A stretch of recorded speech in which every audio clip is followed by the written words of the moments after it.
Four people: a rocket engineer, a U.S. Air Force general, a fusion scientist, and a NASA-linked astrophysicist, all working at the edges of what we understand about energy, space, and the universe. And within months of each other, two are dead and two are missing. Now here's where it gets uncomfortable. The deaths, they have explanations. The disappearances, on the other hand, they don't. And yet, they all exist within the same world. Tonight, we're going to look at what connects them, and more importantly, what this all could mean. So, stay with me.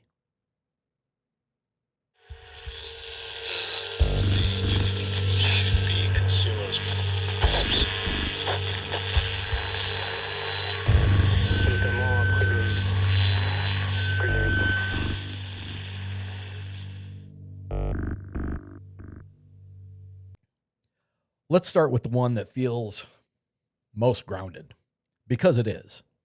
Monica Reza, a materials engineer, a specialist in high-performance alloys, used in all kinds of things related to rocket propulsion of all things. The kind of work that doesn't just sit quietly in textbooks. It ends up on the inside of systems tied to national defense and aerospace. She worked with advanced nickel-based materials designed to withstand extreme temperatures and pressures, the kind of conditions you only see in cutting-edge aerospace environments. This isn't fringe science. This is the backbone of modern propulsion. So what happened? June 22nd, 2025, Angeles National Forest. It's a clear day. She's on a routine hike. She's not alone. She's not at all inexperienced. At one point, she's walking just behind someone else on the trail. That person turns around. They exchange a wave. They turn back again moments later, and she's gone. No sound, no struggle, no sign that she ever left the path. Search teams deploy quickly. Helicopters, tracking dogs, search and rescue, volunteers covering miles of terrain. And nothing. No clothing, no remains, no indication of what happened. And cases like this do happen. People disappear in wilderness areas. It's rare, but it's a real phenomenon. So if that stood alone, that would be tragic, but not necessarily mysterious. But it doesn't stand alone. To really understand why her case stands out, you have to understand the environment that she worked in. Advanced propulsion materials aren't just engineering problems. They sit at the center of military capability, space access, and the next generation of aerospace systems. The alloys she worked on, materials designed to survive extreme heat and pressure, are the kinds of components that go into rocket engines, hypersonic systems, experimental propulsion designs. And those kinds of programs are often funded, compartmentalized, and very, very protected. Now, this doesn't mean her work had anything to do with her disappearance. There's no evidence pointing to that. But it does mean she operated in a world where the stakes are high and the details are not always made public. And when someone from that world disappears without a trace, it naturally raises a different kind of question. So let me pause there for a second, because there's something about this that doesn't sit right with me, and I don't want it to get lost. We've been talking about Monica Reza, a highly trained engineer who vanishes mid-step on a trail. And on its own, yes, that's unsettling. But here's the part that should make you want to lean in just a little bit closer. She wasn't just any engineer.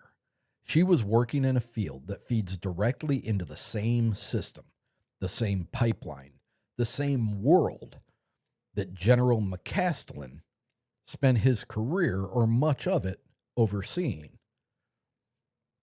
Now, that doesn't prove anything, but it does something else. It removes distance. These aren't random people anymore. They exist within the same orbit.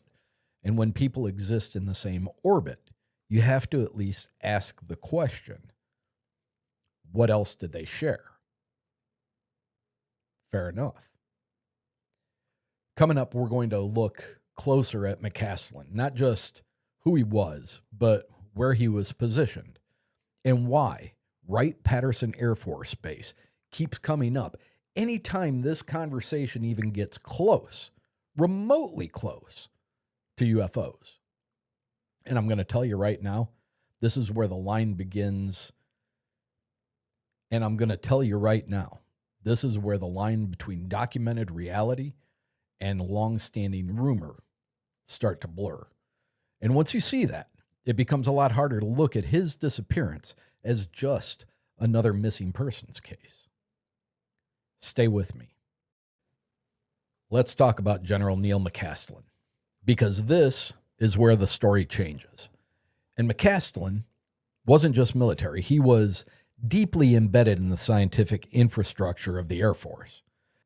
A PhD in astronautical engineering from MIT, commander of the Air Force Research Laboratory, which means at one point he was overseeing some of the most advanced aerospace research within the United States. And that brings us to a location that has been sitting quietly in the background of this entire conversation. Wright-Patterson Air Force Base, Dayton, Ohio. This base has a long history tied to it. This base has a long history tied to advanced weapon systems, aerospace innovation, foreign technology analysis, and whether officially acknowledged or not, decades of rumors involving recovered UFO materials. You've probably heard the term before, Hangar 18. God, I loved that movie when I was a kid. The claim, going all the way back to Roswell, that debris, possibly something more, was transported there, studied, stored, reverse engineered. Now let's be clear. There is no verified evidence that alien materials are housed there. The government has consistently denied it for years. But the story has never gone away. And McCasland, he operated in that world, not as an outsider, but as someone overseeing the very system that would handle advanced, sensitive, or even foreign technologies. Leaked through communications within the UFO disclosure recently, his name surfaces as someone who could connect the dots. He was alluded to in a Podesta file, that email that was shared with Hillary Clinton during her run for office, and also tied to Tom DeLonge of To the Stars Academy. So what happens? February 27th, 2026, Albuquerque, New Mexico. He leaves his home, no phone, minimal personal items. He does take his revolver, and a lot of people seem to take issue with this. Maybe he was just used to being in the military and he felt comfortable having his sidearm on him. He heads out and he disappears. Search efforts begin quickly, and nothing. No confirmed sightings, no physical evidence other than a sweatshirt, no resolution. And now you have two individuals connected through the same broader aerospace ecosystem, both gone, within months of each other. To understand McCasland's position, you have to zoom out beyond his title. The Air Force Research Laboratory isn't just another research division. It's one of the primary engines behind advanced weapons systems, next-generation propulsion, space-based technologies. This is where ideas move from theoretical into systems that actually get built. And when you combine that with a place like Wright-Pat, a base long associated with both cutting-edge research and decades of speculation, you start to see the level that he was operating at. Again, there is no confirmed link between his disappearance and any classified program, but if there were compartments within that system, layers of information separated by multiple layers of clearance. He would have been close to where those layers meet. And that's a very small group of people that encompasses. At this point, you could stop here. 2 people, same ecosystem, both gone. But then something else happens. Within the same window of time, 2 more names enter the picture. Not missing, but dead. This is where Nuno Loureiro enters the conversation. A physicist at MIT, director of one of the largest fusion research centers in the world. Fusion energy. If fusion energy is harnessed, it changes everything. Energy production, global infrastructure, possibly even advanced propulsion systems down the line. This is not fringe science. This is one of the most coveted scientific breakthroughs on Earth. What happens to him? December 2025. He's at home. And he's shot. Now, authorities do link this shooting to a suspect. So we need to be clear, there is no confirmed conspiracy here. But here's what stands out. This is a man at the forefront of a field that governments around the world are racing to develop. And he's gone. Fusion research isn't just about energy. It's about domination. It's about control. If fusion becomes viable, it changes everything. Power grids, military logistics, global dependence on fossil fuels, and plasma physics, the field he specialized in. It plays a role in space exploration, electromagnetic systems. This is a global race. Multiple countries, massive fundings, long-term research, and again, there is no evidence connecting his death to his work. But he was operating at the forefront of a field that governments and institutions are heavily invested in advancing.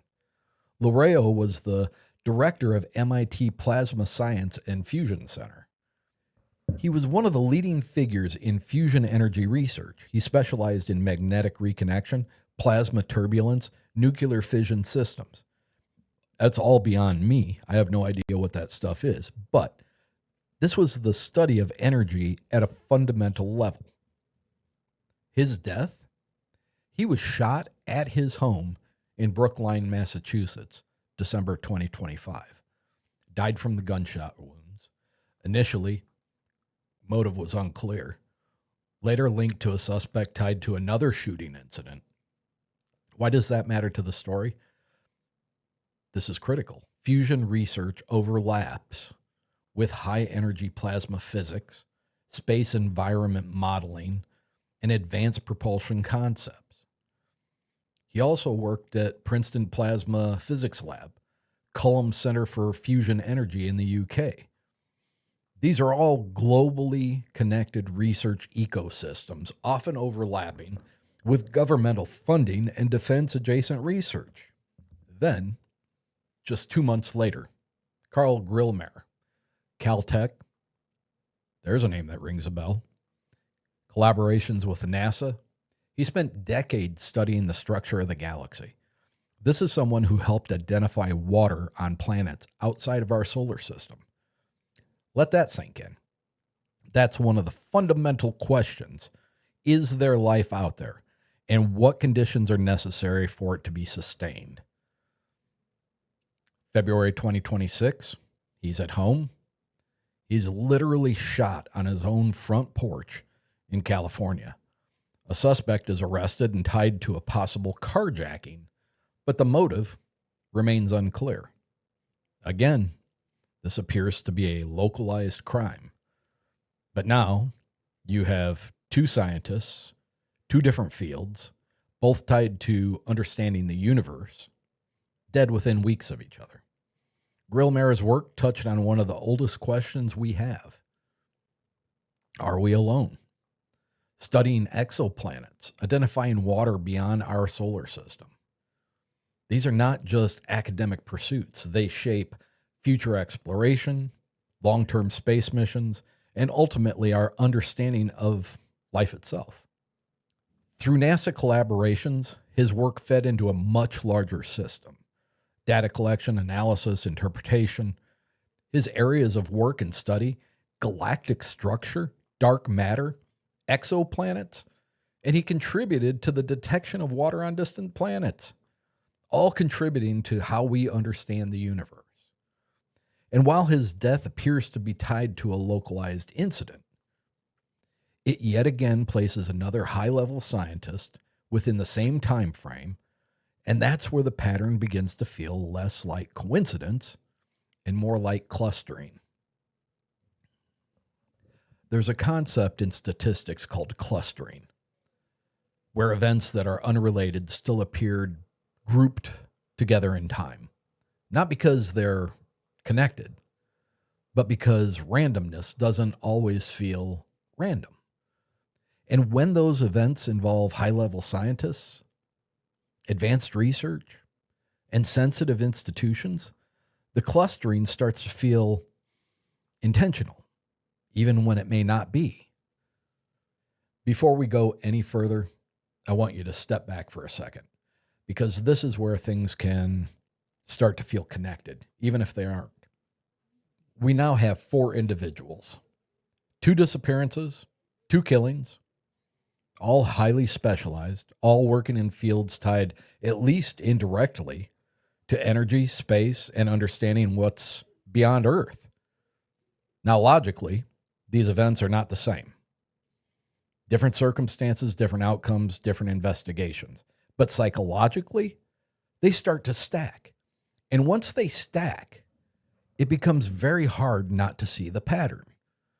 So the question becomes, are we uncovering something, or are we building something out of pieces that were never meant to fit? Coming up next, we're going to lay them all out side by side. And once you do that, you may realize the connection isn't where you thought it was. So stay with me. Okay, so here we go. All 4 individuals operated within adjacent scientific domains. Reza, advanced propulsion materials. McCasland oversees aerospace R&D. Loureiro, plasma and fusion physics. Grillmair, astrophysics, exoplanets. These fields all intersect with space systems, energy systems, understanding environments beyond Earth. Reza, defense contractor pipeline. McCasland, Air Force Research Laboratory. Loureiro, federally funded fusion research in the UK and the US. Grillmair, collaborations with NASA. That's a shared ecosystem, not a conspiracy. And then there's a timeline cluster. December 2025, Loureiro is killed. June 2025, Reza disappears. February 2026, McCasland disappears. February 2026, Grillmair is killed. All within 8 months. 2 disappearances, 2 killings, all high-level scientists. Loureiro was a targeted shooting with a link to a suspect. Grillmair, homicide with a suspect in custody. Reza, unexplained disappearance. McCasland, unexplained disappearance. 2 explainable, at least partially. 2 are not. Again, this is not evidence, but it is intriguing. There is one more layer to this. And this is where the timing of it all starts to feel different. Because as these events are unfolding, the disappearances, deaths, questions about advanced research, something else was happening in the background.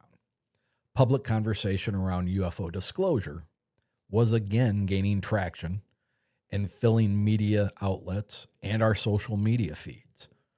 Then recently, Congressman Tim Burchett, member of the House Oversight Committee, made a statement that caught a lot of attention. He suggested that within the U.S. government, there are programs so compartmentalized, so restricted, that even elected officials may not have full visibility.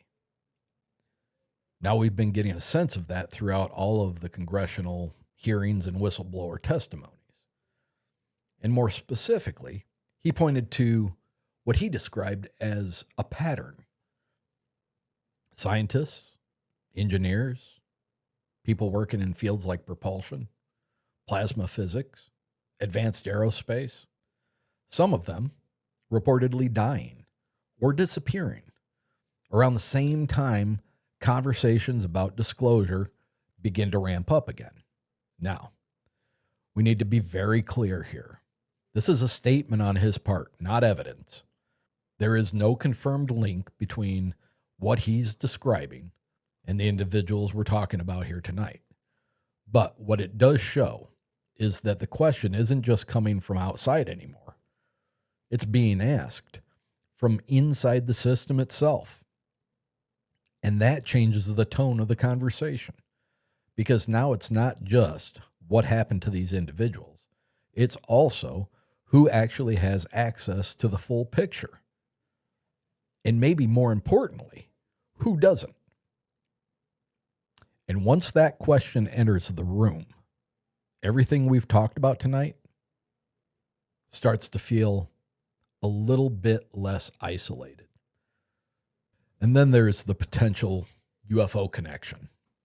McCasland, his proximity via Wright Patterson, combined with the suggestion that he was in some way tied to disclosure. Grillmair, astrobiology, potential for finding life beyond Earth. Loureiro, plasma physics, which is relevant in some UFO theories, although kind of indirectly. And Reza, propulsion materials. Now let's step back and take a look at the pattern. Remove the emotion. Look at what actually overlaps. Reza, engineer, advanced propulsion materials. McCasland oversaw the system funding and developing that very same kind of work. Loureiro, fusion, plasma, energy at a fundamental level. And Grillmair, astrophysics, exoplanets, and the search for life beyond Earth.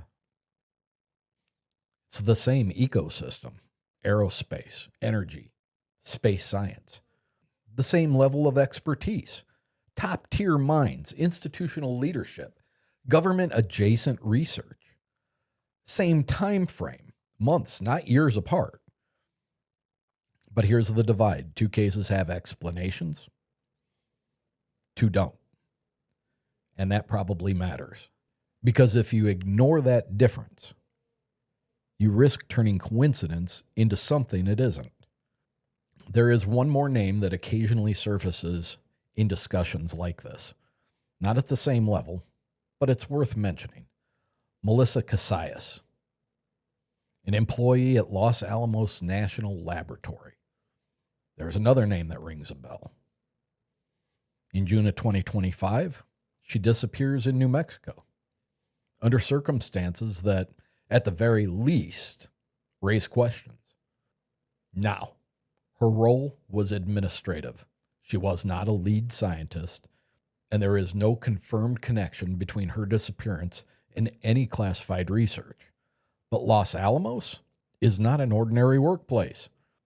It's one of the most historically significant research facilities in the United States, tied to nuclear development, advanced weapons research, and highly restricted information environments. Where have we heard that before? And when a disappearance comes out of a place like that, even if it's unrelated, it tends to get pulled into a much larger conversation. Not because of what we know, but because of where it happened. And what are we left with? 4 individuals, 2 confirmed homicides, 2 unexplained differences, all operating at the edge of human knowledge. And maybe that's the real story. Not that they're connected,